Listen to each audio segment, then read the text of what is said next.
New empowerment scholarship records reveal how parents used education tax dollars to stay at luxury hotels, pay insurance bills, and even pay themselves. None of those things are allowed.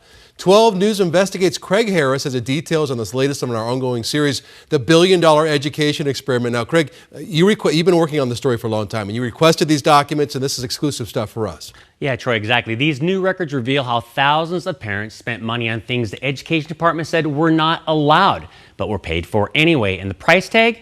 Over $10 million. $1,500 gift cards, electric dirt bikes, custom tires, even sexually explicit items, including condoms and lubricants. These are among the nearly 84,000 banned purchases that parents submitted for payment since December 2024 to last October with ESA dollars. 12 News obtained these records from Attorney General Chris Mays' office through a public records request. All of this is only a sample of the total purchases. The Department of Education processes more than 2 million items a year. And we still don't have the full picture. That's because the Department of Education has yet to respond to all public records requests for nearly a year for all of the ESA data.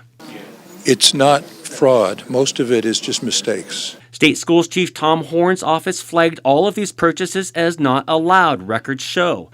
The department identified these through a random risk assessment and full account audit, taking a sample of 380,000 purchases and finding a banned item about 20% of the time. But Horn insisted that does not mean 20% of cases were fraudulent. So I think that would give a misleading impression to people to say it's 20%. Very, very little of it is fraud. It's mostly just ordinary errors. What do you mean by that? Well, somebody might fill out something wrong. They might think legitimately that something that you could get in the public school, they should be able to get. But this latest batch, while still a small sample, adds to the growing list of controversial purchases 12 News has uncovered. Last summer, we showed you how some parents used ESA money on diamond rings, Kenmore appliances, and even lingerie. Now we're learning more than 18,000 parents made banned purchases, yet they were approved by Tom Horn's office. Several spent thousands of dollars paying themselves. It's flabbergasting, to be perfectly honest. It's infuriating that in a state that spends so little on public education, that these expenditures are not under more scrutiny. It's a policy choice not to create those guardrails. That's Princeton professor Jennifer Jennings, who studies school choice. 12 News asked her to analyze the data, and she disagrees with Horn on the level of misspending. There's not a lot of evidence here that it's 1% of users of that sample. It's 20% of ESA holders. Horn and Treasurer Kimberly Yee co-manage the ESA program. Both have said misuse or fraud was less than 1%. But the AG's office disagrees. We reached out to Horn on Thursday. He declined another on-camera interview. His spokesman, Doug Nick, sent us this statement. We are serving ESA parents effectively and according to the law. An unallowable purchase does not automatically mean fraud. Suspected fraud is reported to law enforcement, and we have a collection and recovery process. There is a 3-year time frame to do risk-based auditing, a robust method used by the IRS and many other federal, state, and local agencies. We also reached out to Yee. She did not return calls or emails.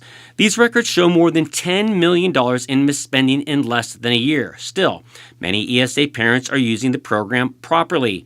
Records also show payments for private school tuition or homeschool curriculum, and it's popular. There are now more than 100,000 students using ESAs.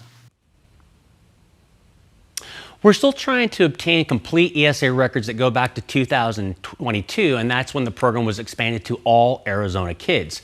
Once we get that complete look, we'll share it with you. With photojournalist Chris Latella, I'm Craig Harris, 12 News. Yeah, so, I mean, the trick now, Craig, is clawing that money back, right? So if you go back 3 years, they were saying that the risk-based auditing can take up to 3 years. So if you get records back to 2022, you could see whether or not they've gotten that money back on improper spending, correct?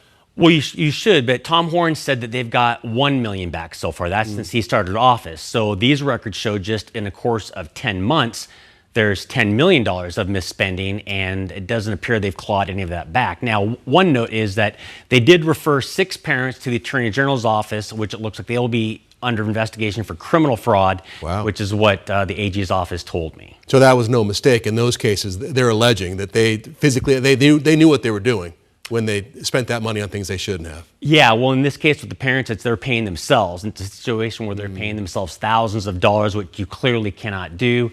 And it's a case that the AG's office is looking at as far as criminal fraud. All right. Craig, thank you for that report. 6 stories now.